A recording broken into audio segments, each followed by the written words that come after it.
dito po sa ating bayan Panigil. Sa tingin ko naman po, ay hindi ko naman po napabayaan ang ating katungkulan bilang konsehal ng ating bayan ng Panigil. Tayo po, yung pong mga nag-a-approve po ng mga proyekto at programa para po sa ikaunlad ng ating bayan ng Panigil.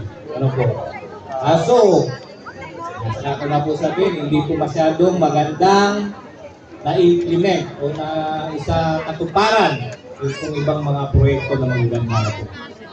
Muli po, pagpapakilala naman po sa darating na araw, ay babalik po lahat ang grupo po ng LTC. Sana po, 16-0 po ha.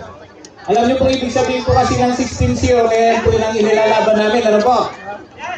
Para po, yung pong mga magagandang programa, proyekto, na manggagaling po sa taas mula po sa ating gobernador, na sigurado naman pong mananalo na po si Governor Christian Yap, kasama po ng kanyang Vice Governor Lita Aquino, at ang ating pong 3 board members.